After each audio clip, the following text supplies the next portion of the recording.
ದಾವಣಗೆರೆ ಜಿಲ್ಲೆ ಹರಿಹರ ಬಳಿಯ ವೀರಶೈವ ಲಿಂಗಾಯತ ಪಂಚಮಸಾಲಿ ಹರಪೀಠದ ಲೆಕ್ಕದ ವಿಚಾರ ಇನ್ನೂ ಬಗೆಹರಿಯುವ ಲಕ್ಷಣ ಕಾಣುತ್ತಿಲ್ಲ. ಕಳೆದ ಏಪ್ರಿಲ್ 27ರಂದು ಟ್ರಸ್ಟ್ನ ಪ್ರಧಾನ ಧರ್ಮದರ್ಶಿ ಬಿಸಿ ಉಮಾಪತಿ ಮಠದಲ್ಲಿ ನಡೆದ ವ್ಯವಹಾರದ ಲೆಕ್ಕ ನೀಡಿದ್ರು. 2008ರಿಂದ 2026ರವರೆಗಿನ ಲೆಕ್ಕ ಮಂಡನೆ ಮಾಡಿ ಇದುವರೆಗೂ ಸರ್ಕಾರದ ಅನುದಾನ ಸೇರಿ 27,51,51,518 ರೂಪಾಯಿ ಜಮಾ ಆಗಿದೆ ಎಂದರು.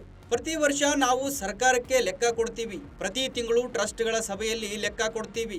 ಲಿಂಗಾಯತ ಪಂಚಮಸಾಲಿ ಸಂಘ ಸರ್ಕಾರ ಸಂಘದಡಿ ಎಲ್ಲ ಮಾಹಿತಿ ಇದೆ ಎಂದು ಬಿಸಿ ಉಮಾಪತಿ ತಿಳಿಸಿದರು. ಆದರೆ ಟ್ರಸ್ಟ್ ನೀಡಿದ ಲೆಕ್ಕವನ್ನ ಆಡಳಿತ ಮಂಡಳಿ ಹಾಗೂ ವಚನಾನಂದ ಶ್ರೀಗಳು ಈ ಲೆಕ್ಕ ಸರಿಯಿಲ್ಲ, ಸುಳ್ಳು ಲೆಕ್ಕ ಎಂದಿದ್ದರು.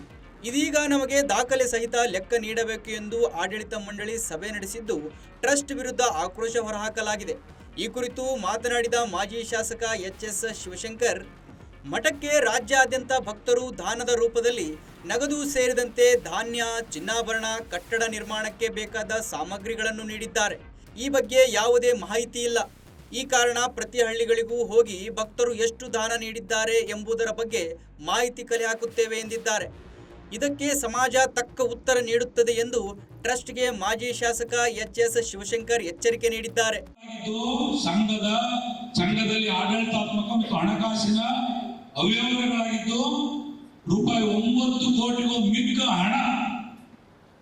ಹಣದ ರೂಪದಲ್ಲಿ ಹಾಗೂ 175 ಕೆಜಿ ಬೆಳ್ಳಿ, 9 ಎಕರೆ ಬೆಲೆ ಬಾಳುವ ಮೌಲ್ಯದ ಭೂಮಿ, ಇನ್ನು ಅನೇಕ ವಿಚಾರಗಳನ್ನು ಅವರು ಸರ್ಕಾರಕ್ಕೆ ಕೊಟ್ಟ ಮೇಲೆ ಅವರು ಹಲವಾರು ಕೋಟಿ ಸಂಘಕ್ಕೆ ಬಂದಿದೆ. ಇದನ್ನ ಮುಂದುವರೆದು ಕಲಂ 2A ಸಂಘಕ್ಕೆ ಸಹಾಯಕ ಕಮಿಷನರ್ ದರ್ಜೆ ಕಡಿಮೆ ಇಲ್ಲದ ಅಧಿಕಾರಿಯೊಬ್ಬರನ್ನು ಅಧಿಕಾರಿಯನ್ನಾಗಿ ನೇಮಕ ಮಾಡಬೇಕು ಅಂತ ಹೇಳಿ ಡಿಸ್ಟ್ರಿಕ್ಟ್ ರಿಜಿಸ್ಟ್ರಾರ್ ಬೆಂಗಳೂರು ಇದನ್ನ ಕೊಡ್ತಾರೆ. ಗಾಂಧಿನಗರದ ನೋಂದಣಾಧಿಕಾರಿ ನಾನಲ್ಲ, ನನಗೆ ಹೇಳ್ತೀರಾ ಶಿವಶಂಕರ್ ಸರ್ ಸೂಪರ್ಸೀಡ್ ಮಾಡಕ್ಕೆ ಪ್ರಯತ್ನ ಮಾಡ ಅಂತ ಹೇಳಿ. ಅಂತ ಅಲ್ಕ ಕೆಲಸ ಮಾಡೋದಿಲ್ಲ ನಾನು, ಅಂತ ಅಲ್ಕ ಕೆಲಸ ಮಾಡೋದಿಲ್ಲ. ಆದ್ರೆ ನೀವು ಕಳ್ಳಿದ್ದೀರಿ ಅಂತ ಗೊತ್ತಾಗಿ ಸ್ವಲ್ಪ ಸಹಕಾರ ಮಾಡಿದ್ದೇವೆ, ತಪ್ಪೇನಲ್ಲ. ಹೊರಗೆ ಬರ್ಬೇಕಲ್ಲ, ನಿಮ್ಗೆಲ್ಲ ಬಾರ್ ಮಾಡಿ. ಇವತ್ತವರೆಗೂ 2008ರಿಂದ ಲೆಕ್ಕ ಕೊಟ್ಟಿದ್ದೀರೇನಪ್ಪ?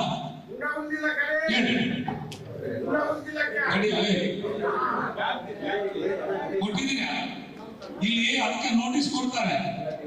ಕಾಯ್ದೆಯನ್ನು ಉಲ್ಲಂಘಿಸಿ ಸಂಘವು ಕೆಲಸ ನಿರ್ವಹಿಸುತ್ತಿದೆ.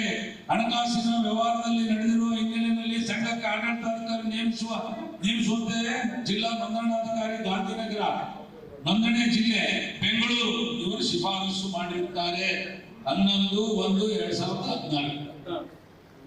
ಆಡಳಿತಾಧಿಕಾರಿಯನ್ನು ಏಕೆ ನೇಮಿಸಬಾರದು ಎಂಬ ಬಗ್ಗೆ ತಮ್ಮ ಹೇಳಿಕೆಯನ್ನು 1 ವಾರದೊಳಗೆ ಸರ್ಕಾರಕ್ಕೆ ಸಲ್ಲಿಸುವಂತೆ ತಿಳಿಸಿದೆ. ನಾನೇನಪ್ಪ ಮಾಡಿರೋದು? ಇದನ್ನೆಲ್ಲ ಮನಗಂಡು ಇನ್ನು ಆಡಳಿತಾಧಿಕಾರಿ ಡಾಕ್ಟರ್ ರಾಜಕುಮಾರ್ ಸಹ ತೀವ್ರ ಅಸಮಾಧಾನ ವ್ಯಕ್ತಪಡಿಸಿದ್ದಾರೆ. ಟ್ರಸ್ಟ್ನವರು ತಮ್ಮ ತಪ್ಪನ್ನು ಮುಚ್ಚಿಕೊಳ್ಳಲು ಸ್ವಾಮೀಜಿ ಮತ್ತು ಆಡಳಿತ ಮಂಡಳಿ ವಿರುದ್ಧ ಸುಳ್ಳು ದೂರು ನೀಡಿದ್ದಾರೆ. ನಾವು ಲೆಕ್ಕ ಕೊಡಿ ಎಂದು ಕೇಳಿದ ಹಿನ್ನೆಲೆ ನಮ್ಮ ವಿರುದ್ಧ ಪಿತೂರಿ ನಡೆಸಿ ಇಲ್ಲ ಸಲ್ಲದ ಆರೋಪ ಮಾಡಿದ್ದಾರೆ ಎಂದಿದ್ದಾರೆ.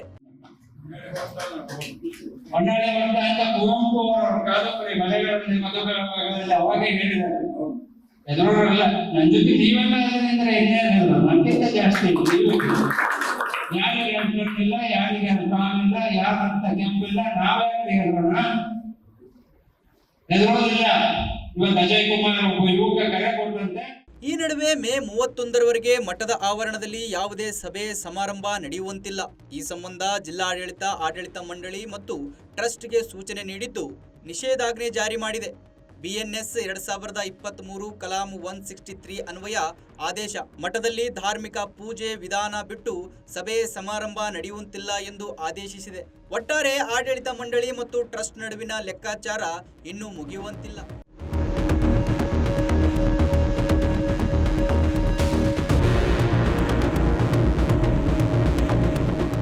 ಇದಾಗಿತ್ತು ಇವತ್ತಿನ ಸುದ್ದಿ. ನಿರಂತರ ಸುದ್ದಿಗಾಗಿ ನೋಡ್ತಾ ಇರಿ ಸಂಪೂರ್ಣ ನ್ಯೂಸ್. ಇದು ನೊಂದವರ ಧ್ವನಿ.